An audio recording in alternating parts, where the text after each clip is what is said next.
Bonjour à tous, amis riders. Aujourd'hui, on se retrouve pour ce nouvel épisode Versus. Au programme, backslide versus fast slide. Vous allez me dire qu'est-ce que c'est? Et je vais vous dire, mieux vaut un bon exemple.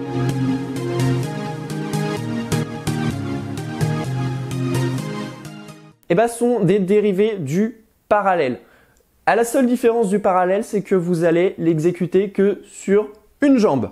La différence qu'il y a entre les deux, c'est est-ce que vous allez utiliser la jambe interne ou la jambe externe. Pour ceux qui veulent progresser, qui veulent un jour atteindre ce type de slide, abonnez-vous à ma chaîne et rejoignez la communauté de ceux qui veulent progresser. Aujourd'hui, je fais cette vidéo car j'ai envie de mettre en avant ma discipline, le slide. Et en plus, j'adore ces deux slides. Le fast slide et le backslide sont deux slides que j'apprécie.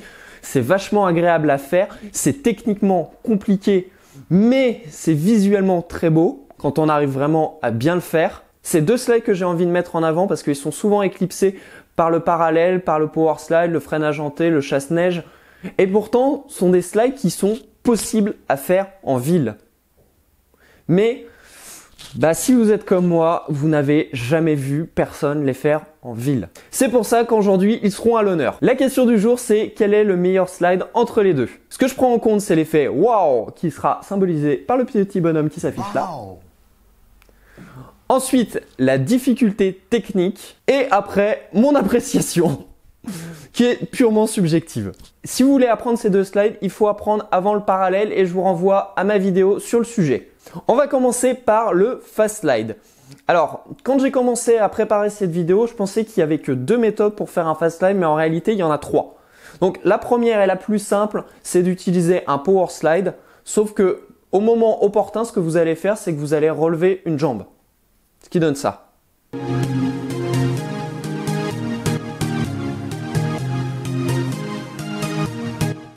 Alors, cette méthode, elle est très pratique pour débuter parce que c'est assez facile. Vous attendez à peu près la fin du power slide et vous levez la jambe. L'ennui, ce que je lui reprocherais, c'est il n'y a pas d'effet waouh. C'est surtout, ouais, tu as fait un power slide et tu as levé la jambe. Mais il y a d'autres solutions pour le faire.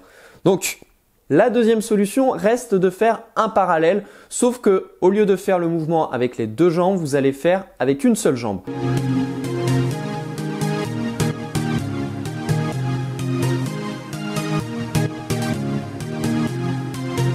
C'est beaucoup plus impressionnant, mais c'est beaucoup plus instable aussi. Et ça va vous permettre d'aller beaucoup plus loin. À la contrainte, c'est qu'il faut avoir énormément de vitesse pour pouvoir lancer le slide. Et là, l'effet waouh, il est là. La troisième méthode pour le faire, c'est le fake parallèle. Alors le fake parallèle, qu'est-ce que c'est? C'est un parallèle qui est en arrière. On l'appelle fake parallèle pour une simple raison, c'est que quand vous le faites, vous avez l'impression de faire un power slide. Cette solution-là est pas forcément la plus impressionnante pour une seule raison, c'est que on va pas très bien savoir si vous avez commencé par un fake parallèle ou un power slide. Donc vous perdez un peu l'effet waouh quoi. En général, moi, le fast parallèle, c'est vraiment un slide qui est pas mal pour commencer pour le parallèle sur une jambe. Parce que c'est assez facile, vous commencez par la technique du power slide. Ensuite, quand vous commencez à maîtriser le parallèle, après, vous pouvez vous amuser avec le fake parallèle, même si c'est pas le plus visuel. Mais techniquement, c'est bien. Moi, c'est ça que j'apprécie dans ce slide, c'est que c'est un slide qui est technique. C'est là, vous êtes en permanence entre je vais tomber et je ne slide pas. Donc, si vous slidez pas, boum, vol plané. Ce que j'aime dans ce type de slide, c'est vraiment cet état de si je m'incline trop, je tombe. Si je m'incline pas assez, je ne slide pas et je vole. Pour la petite anecdote, il faut mieux trop s'incliner que pas assez. Pour la simple raison, c'est que quand vous allez slider et que vous êtes trop incliné, ce que vous allez faire, c'est que vous allez ralentir et tout en touchant le sol. Ce qui fait que quand vous arrivez au niveau du sol, vous allez glisser dessus. Passons maintenant au backslide. Le backslide, c'est pareil. Au départ, je pensais qu'il n'y avait que deux méthodes pour le faire, mais en réalité, il y en a trois. Vous pouvez le starter par un acide, vous pouvez le starter par un power slide et vous pouvez le faire aussi avec un fake parallèle. Quelle que soit la méthode que vous allez utiliser, vous allez avoir l'effet wow. Donc, ça consiste en quoi avec un acide? C'est très simple. Ce que vous allez faire, c'est commencer par un acide. sauf que vous allez légèrement le décaler pour pouvoir laisser passer la jambe arrière vers l'avant. Et la jambe avant, elle va vous servir de contrepoids. Et là, vous allez slider.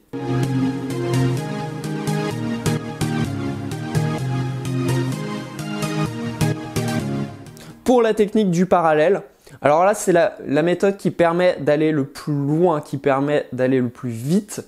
C'est vous allez starter un parallèle, sauf que vous n'allez utiliser que votre jambe interne. Et là, si vous avez suffisamment de vitesse, vous pouvez faire un slide qui dure très longtemps. Du moins, c'est relatif, hein. Très longtemps, c'est 2 à 3 mètres. Hein. Il semble me souvenir que le record du monde pour un backslide wheeling, vous avez sur une roue, hein. Oui, il y a des mecs qui le font sur une roue, c'est 7 mètres. Je vous laisse prendre un mètre et voir ce que ça fait 7 mètres.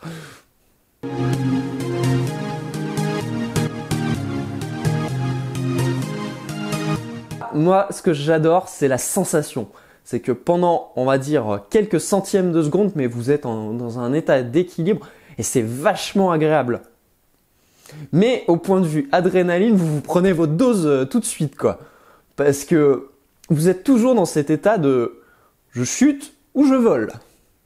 Ensuite, et là si vous voulez impressionner la galerie, mais c'est ultra dur, j'ai essayé de le faire pour cette vidéo, c'est de faire un backslide et de lever la jambe interne.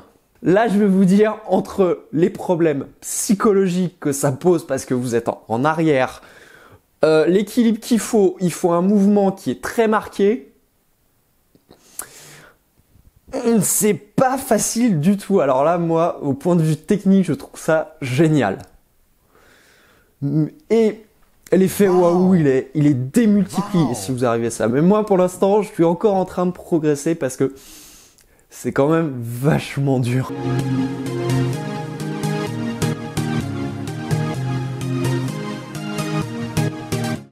Donc, ce qui est intéressant, alors moi j'ai un parti pris, hein, vous savez, moi j'adore le backslide. C'est vraiment un slide que j'adore. Une fois que vous êtes bien entraîné, il n'est pas si compliqué que ça à faire, surtout avec l'acide. Il a l'effet waouh qui est démultiplié, quoi.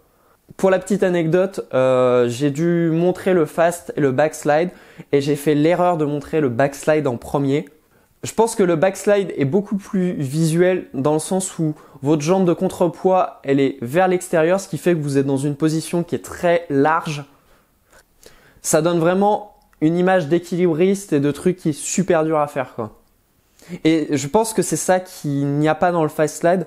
Comme vous êtes dans une position qui est proche du power slide, les gens ils font « Ouais, c'est rien de plus qu'un power slide auquel on a levé la jambe. » Ce qui est pas réellement le cas. Si vous commencez par le power slide, oui, mais si vous le faites par un parallèle, non. C'est pour ça que le backslide éclipse totalement le fast slide. Et moi, personnellement, je trouve ça dommage parce que le fast slide, c'est quand même un slide qui a plein de caractéristiques techniques qui sont vachement intéressantes.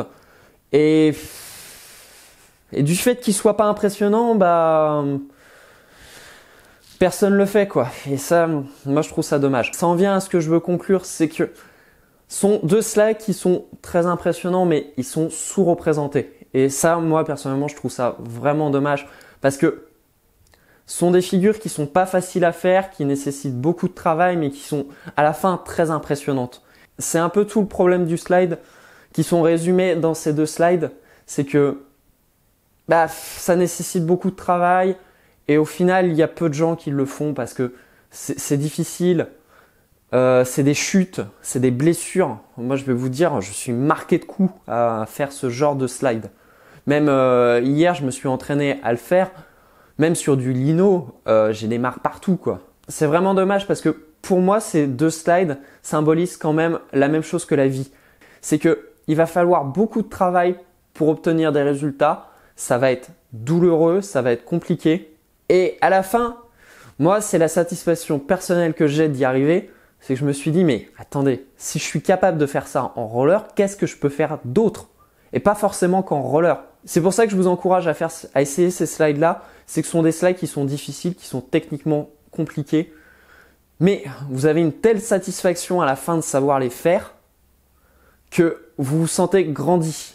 Et moi, dans ma vie personnelle, j'ai pas beaucoup de confiance en moi, mais le fait de me dire que je suis capable de faire ces slides-là m'ont permis de progresser, de m'améliorer. Donc si vous voulez promouvoir ces slides-là, mettez un pouce bleu parce que je pense que le slide en a vraiment besoin. Commentez la vidéo en me disant quel est celui que vous préférez. Je tiens à remercier Thiago qui a tourné plusieurs plans dans cette vidéo. Je vous recommande chaleureusement sa chaîne parce que c'est vraiment visuel. En plus, il veut promouvoir le roller et ça, c'est vraiment quelque chose qui me plaît.